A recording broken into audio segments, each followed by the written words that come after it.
Why is it mandatory for Ghanaian students to trim their hair before they go into institutions like primary, junior high school, and secondary school? Well, this issue has become a wide range debate on the internet because we saw one lovely little girl who was being transformed from a pretty princess to someone that can be possibly be good for the system, the educational system, and she looked visibly sad because her hair, I mean, her identity was taken away from her. Because sometimes when you are used to particular thing, when it comes to your outlook personally, like for instance those of us that have beards, when you are used to beard for a long time and then there's a requirement or there's a reason why you have to take off the beard, honestly speaking, sometimes it feels like a part of you is gone. So honestly, when it happened, when I was watching the video, I actually felt like, yeah, I mean, it's a bit relatable because anyone that has beards or has a particular feature that they've actually, it's like it's part of their personality for a long time. When you have to sort of make alterations with regards to that, honestly speaking, it feels like you are losing a part of yourself. And that's the same thing that happened to the lovely girl. And it's actually garnished a lot of, I mean, debate on the internet with regards to whether we should still hold on to that culture of, I mean, forcing young girls to trim their hair before they go into senior high schools, junior high school, and even primary. Well, this issue, particularly, I think it's dated back to the colonial era. The colonial era, history has it that the colonial era is where everything started from. When the British actually colonized Ghana and they started their schools in the Cape Coast. Well, what they believed was when young people or the students were able to cut their hair or they actually dress in that way, their hairs are down like that, it makes them look presentable and decent. Yeah, it's like we had our own culture, right? We had our own system before they came, and then they believed that their way of seeing things is the best way for us to see things. So, I mean, around that time, they had the power, so they had to actually impact that on us. Well, what happened is, fast forward, it has become a generational baton that it has been passed on from one generation, from the next to the next to the next to the next, and then, righty, we did here. Right now, this be where we did, where we are still practicing this whole thing that is actually having a lot of debate on the internet. But currently speaking, the authorities also have their reasons why they believe that it's appropriate for the young people to actually have down cuts, especially the females, because to a certain extent, Charlie, if you be male safe, I mean, unless you do afro or perhaps you want to do dreadlocks or, I mean, something else. And yeah, not most guys are not even into that particularly. So I mean, it affects the females more. It affects the girls more. So let's focus on the girls. When these girls, they believe that the system actually believes, the educational system believes that it actually helps to sort of create a level of equity or uniformity with regards to the students. So, Charlie, you don't go do some flashy hair because your parent they hold.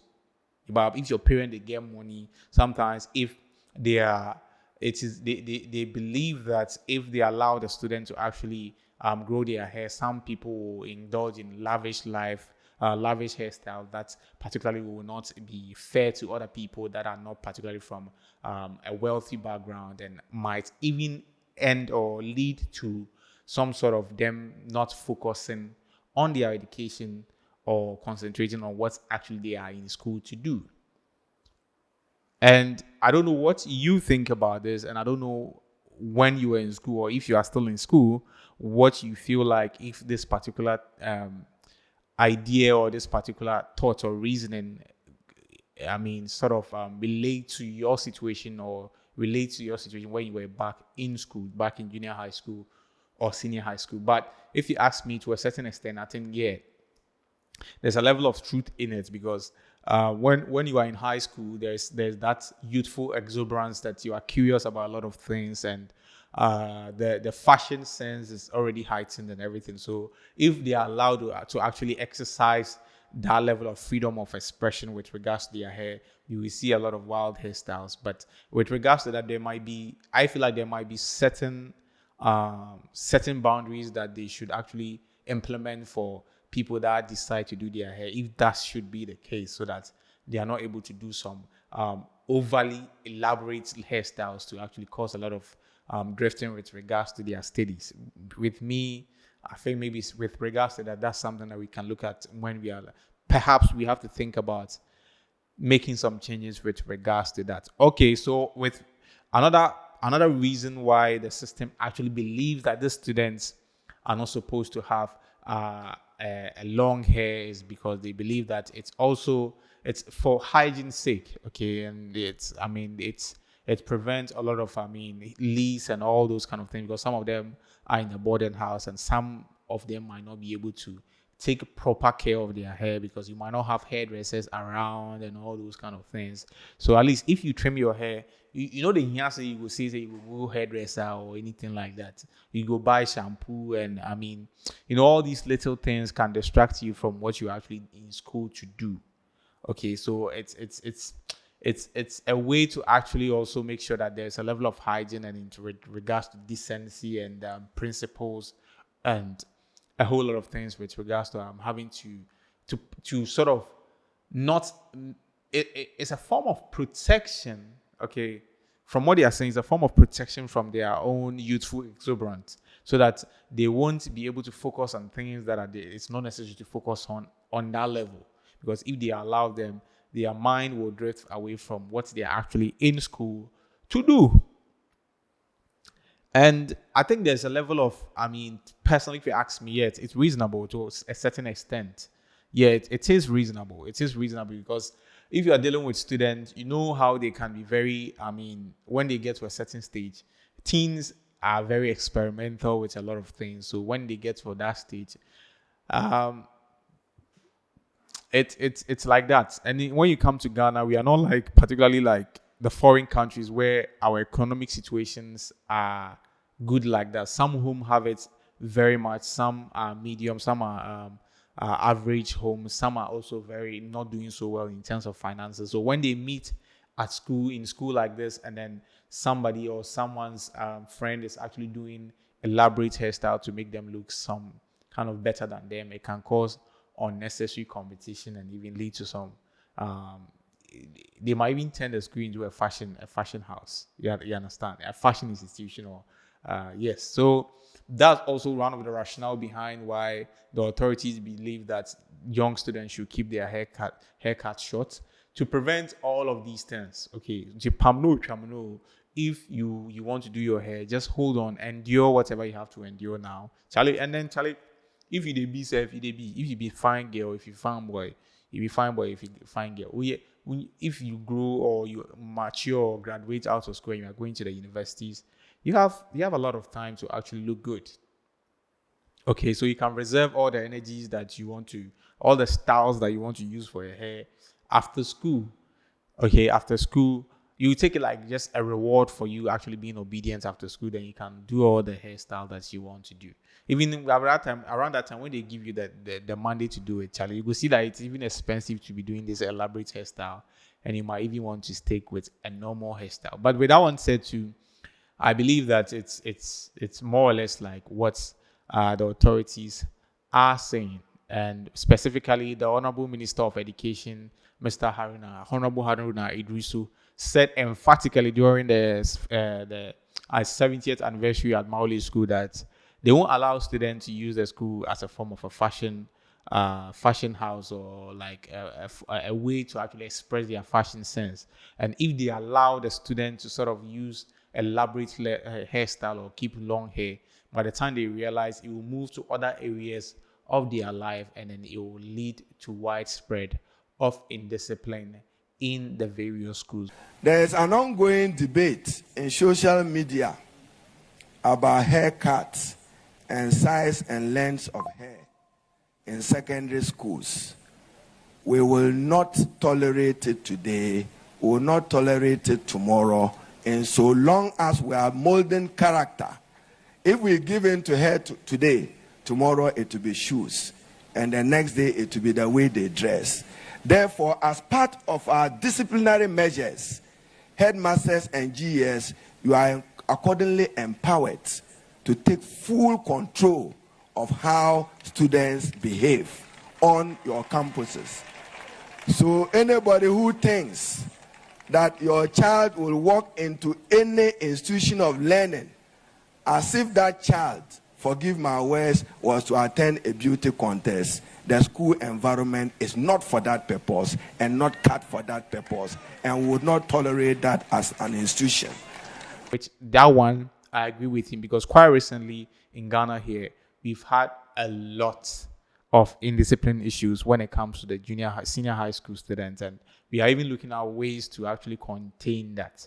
So if that's the reason why they believe that it's not appropriate for them to keep long hair, I believe that there's a level of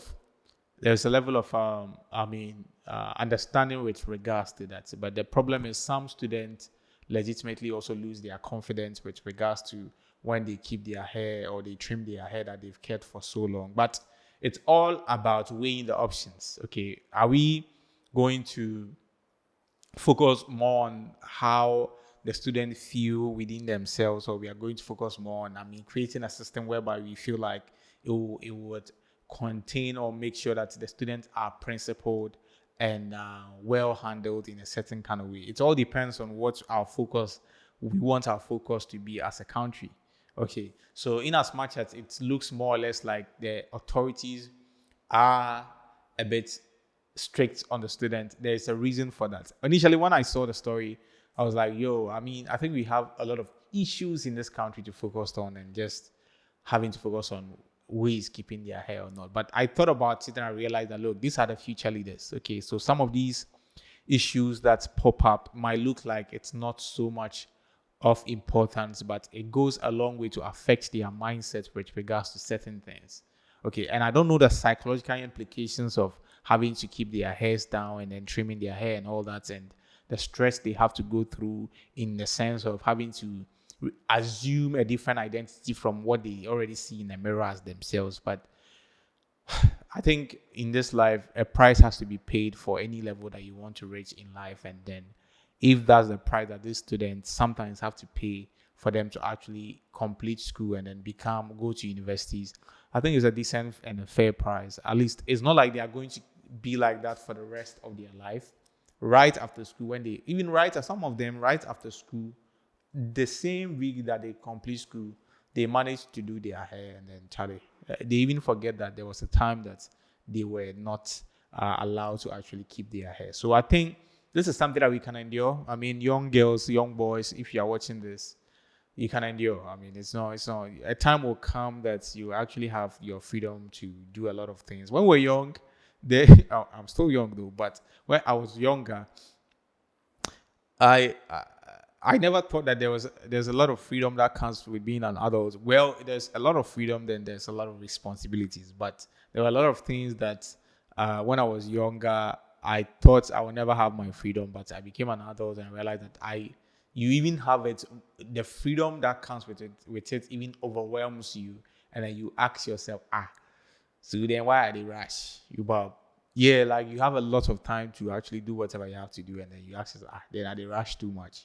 So, in as much as sometimes some of these cultural beliefs from the old, we feel like it's a bit outdated. There's some level of reasoning and understanding that comes with it personally, and I feel that if we are able to sort of mend it a little bit, okay, balance it a little bit with some kind of the how things are now, I think we'll be able to sort of make a very decisive state with regards to how our culture is sort of belongs to us, because now most of these things are rooted in the colonial eras, and I think most people have issues because of where it's coming from, not what it actually looks like.